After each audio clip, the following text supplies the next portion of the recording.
Quand nous sommes dans le diagnostic énergétique, quand vous avez déjà développé cet ressenti, ça peut être ressenti corporel, ça peut être vision par les mind-eye, comme dit Qigong, avec œil mental ou avec la main.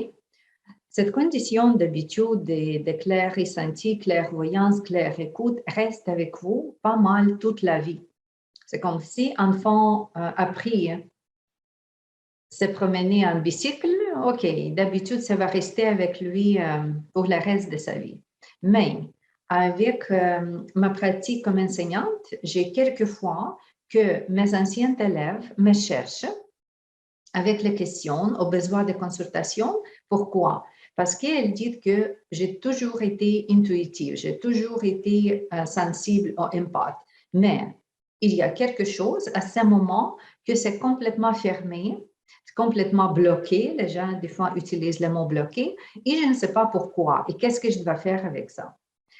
Quand la première fois, cette belle femme m'a posé cette question-là, OK, je m'ai posé même question parce que je dois comprendre qu'est-ce qui se passe pour lui donner la réponse et aussi pour comprendre comment possiblement ça peut fonctionner notre ouverture. Et j'ai trouvé qu'il y a quelques moments ou quelques conditions quand notre côté intuitif peut changer, diminuer. Premièrement, c'est le côté physique, avec les maladies physiques, avec les accidents ou d'autres conditions. La maladie, n'importe quelle maladie, mais maladie grave, pas mal. Comme minimum, cette personne pense que c'est maladie grave et toute son intention, toute son énergie, juste tourner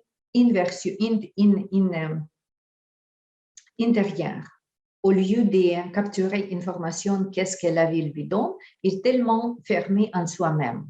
Et cette façon-là, comme dans cette carapace, dans ce regard intérieur, voilà, il peut être moins intuitif avec les autres, physiquement. Ça peut être la maladie, ça peut être les accidents, quelque chose comme le choc physique. Une façon agressive, peut-être il y a le conflit très, très fort, et oui, c'est possible.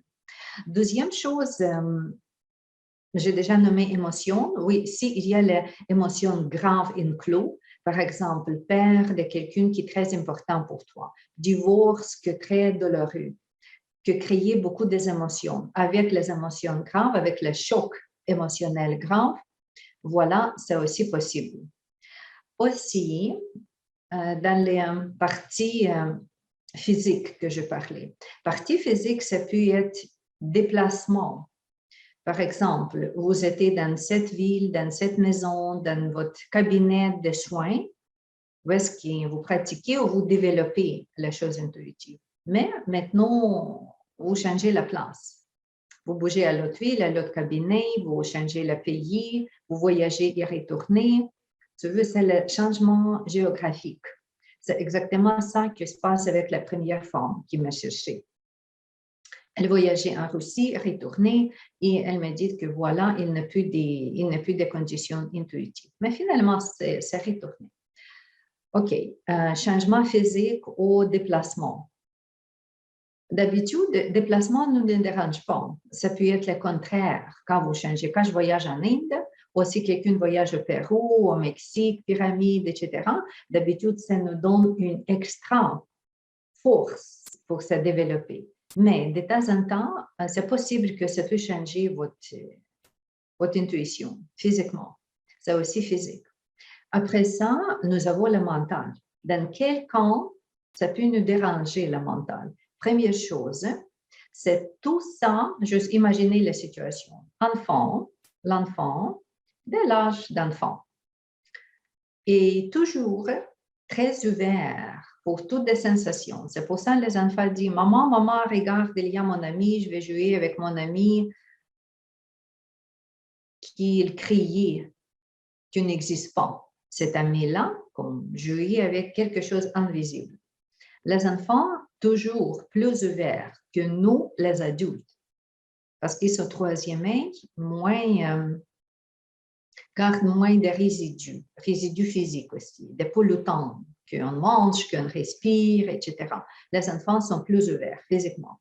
Mais après ça, l'enfant part à maman ou à qui, et maman dit non, non, non, jamais par là ça. Non, non, non, parce que les gens peuvent penser que tu es mentalement retardé ou mentalement quelque chose pas correct.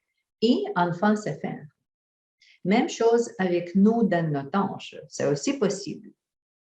Vous donnez l'information à quelqu'un, au client, ou peut-être pas nécessairement au client, mais quelqu'un de votre membre de famille, etc. Et il commence à vous juger, critiquer, il vous voir comme vraiment quelque chose pas correct avec toi.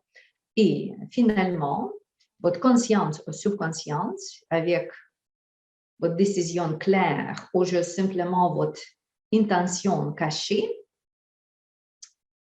vous êtes dans le moment de prendre des décisions. OK, je ne veux pas pratiquer quelque chose comme ça. Je ne veux pas.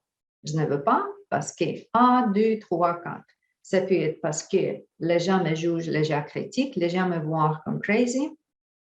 Deuxième chose, on peut penser, OK, ça peut être dangereux pour moi pratiquer comme ça. Ça, c'est aussi une sorte de blocage mental. D'autres raisons, il y a plusieurs des raisons mentales. Le mental est très créatif dans chercher les excuses. Tu veux, et c'est tout ça que finalement peut nous bloquer. S'il y a le quatrième raison, oui, c'est possible. La quatrième raison, ça peut être un peu comme magie noire. Si vous êtes en contact, ou la vie vous met en contact énergétique avec quelqu'un qui peut-être comme vous, au plus fort comme vous. OK, excusez-moi que ce n'est pas très éthique que j'ai mis quelqu'un plus bas, plus haut différemment, ou simplement quelqu'un qui utilise les méthodes beaucoup moins claires ou beaucoup moins humaines. Par exemple, la magie noire, le rituel noir, dans le sens noir. Et par les rituels noirs, par la magie noire, oui, définitivement que la clairvoyante peut être attaquée et peut recevoir cette condition, comme j'ai dit, des pertes des habilités, juste comme n'importe quelle intervention avec la magie noire. Qu'est-ce que la magie noire, pour ne pas être peur de magie noire? C'est simplement l'intention mentale avec les rituels. Définitivement, c'est possible qu'il y a les objets, les fumées, il y a l'autre objet que utiliser les morceaux des corps, des animaux qui meurent, les choses comme ça. Vous comprenez qu'est-ce que j'ai dit, les rituels, quand les rituels utilisés. Ce n'est pas très dangereux du tout, non. Mais c'est dépendamment si quelqu'un est une victime de magie noire, c'est simplement parce que son énergie physique, la puissance énergétique est beaucoup plus bas, beaucoup moins fort, comme cet égrégore de magie noire. Parce qu'avec la magie noire, les gens qui apprennent la magie noire, ils tellement croient.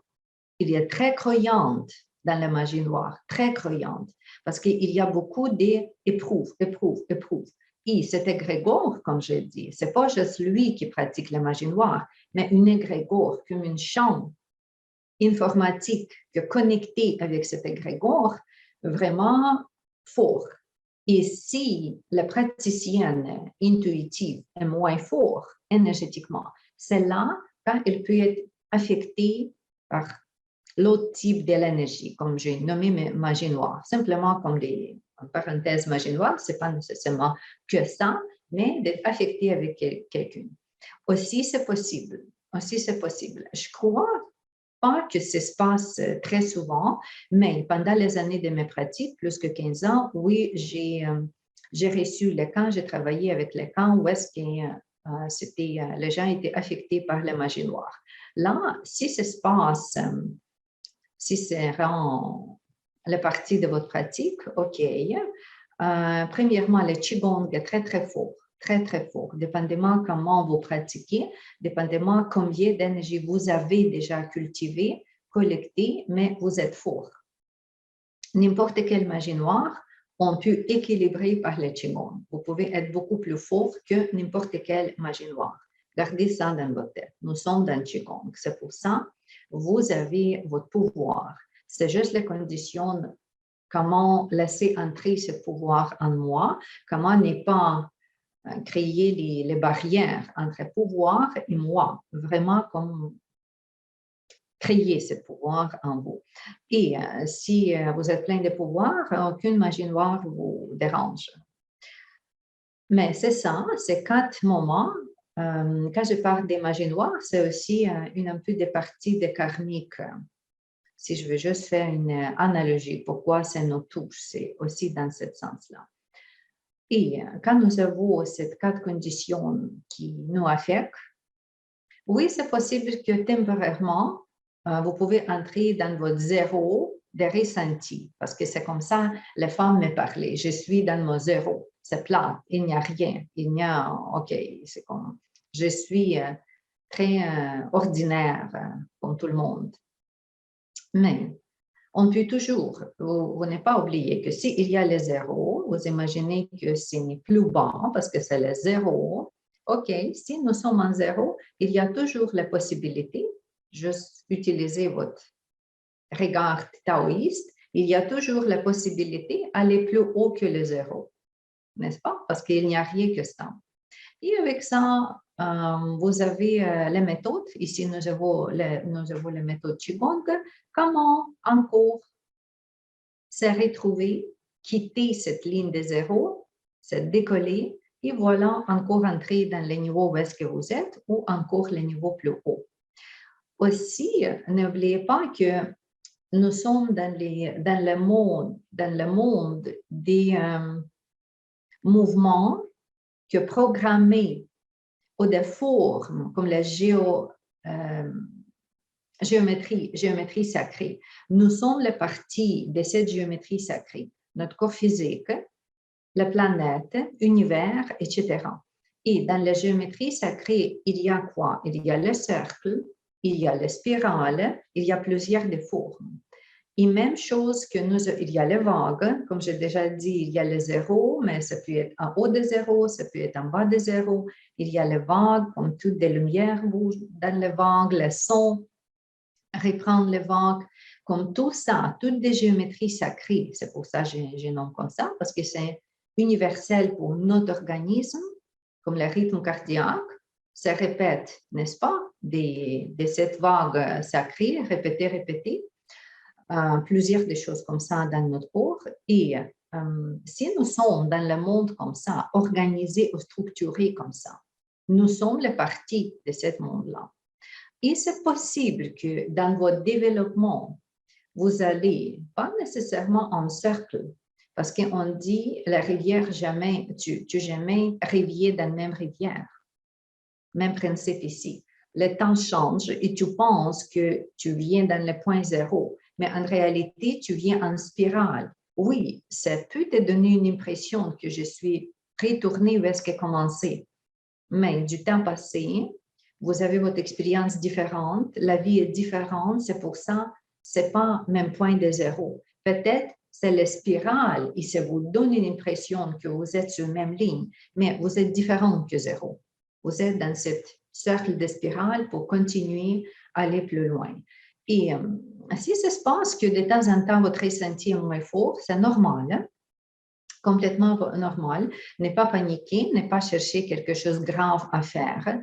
Retournez à votre calme, retournez à méditer, retournez pour beaucoup d'amour à soi, peut-être plusieurs des détentes, un peu plus des sommeils, peut-être manger moins, parce que souvent on mange trop et ça aussi dérange notre expérience énergétique.